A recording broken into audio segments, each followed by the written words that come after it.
Bueno, y como era de esperarse, el gobierno norteamericano consiguió no solamente traer instructores para la guerra urbana que libra Ecuador, sino que además consiguió que a los narcotraficantes se los deporte a los Estados Unidos, vayan a cárceles norteamericanas. Finalmente, los narcos han conseguido aquello que no querían, y es que Estados Unidos los aprenda y se los lleve.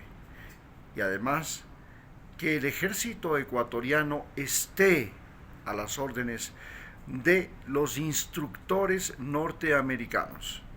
No solamente el ejército, sino también la policía. Y no solamente la policía, también los guardias penitenciarios. Hoy, gracias a esta deportación y a este acuerdo que ha sido ya aprobado por la Corte Constitucional y que prácticamente no necesita ni de consulta popular, que el presidente por decreto puede firmar este acuerdo que le permite a los norteamericanos no tener bases militares, porque en Ecuador, de acuerdo con la Constitución, ellos no tienen bases militares. Ellos lo que tienen son centros, entre comillas, de instrucción, donde, al igual que antes lo hacían los oficiales ecuatorianos que se iban a la escuela de Filadelfia a estudiar o a la escuela de Panamá a capacitarse, ahora en lugar de irse allá, se capacitan y se entrenan aquí. Esto le permite a los oficiales norteamericanos dirigir a las Fuerzas Armadas, dirigir a la Policía del Ecuador, porque los oficiales a los que entrenan aprenden a ser sumisos a los oficiales e instructores norteamericanos. De igual manera, los presos ya no estarían aquí, porque las cárceles, como hemos visto, se han convertido en universidades del delito, centros de comunicación y reclutamiento de los narcos. Las cárceles finalmente dieron paso a que los apresados por narcotráfico sean deportados, de preferencia a los Estados Unidos, donde no pueden escapar. Esta situación también nos hace ver que Ecuador se ha convertido en una colonia norteamericana.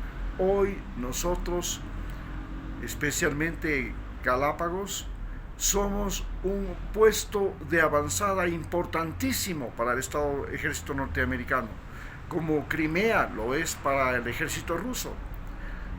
Y al igual que Rusia invade Ucrania, Estados Unidos prácticamente ha conseguido invadir Ecuador. Y esto es muy importante porque Ecuador es el centro de todos los países andinos de la costa del Pacífico de Sudamérica.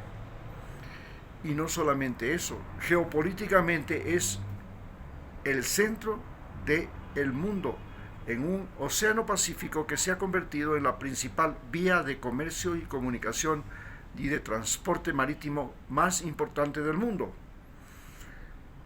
Además, Ecuador está al frente de la corriente del Niño y la corriente de Humboldt, que son los factores ecológicos del océano Pacífico que más modifican el comportamiento del clima en el mundo luego del ser humano. Con esto concluimos y les hacemos a ustedes una reflexión indicando que el gobierno de Guillermo de Daniel Noboa ha convertido a Ecuador en una colonia norteamericana, que por supuesto es mejor en este momento que ser una colonia rusa como lo ha sido Cuba, Nicaragua y Venezuela, donde desgraciadamente el sistema de gobierno no ha tenido la capacidad de enfrentar al poderío norteamericano.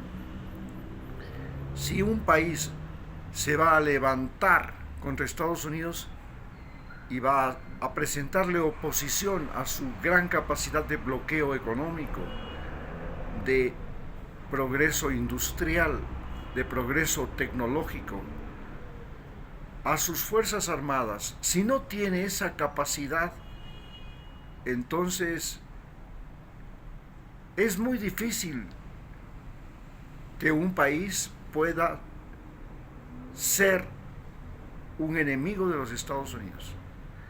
Si vas a ser un enemigo de los Estados Unidos, tienes que tener un poderío tan similar al de ellos, como por ejemplo lo tiene en este momento China.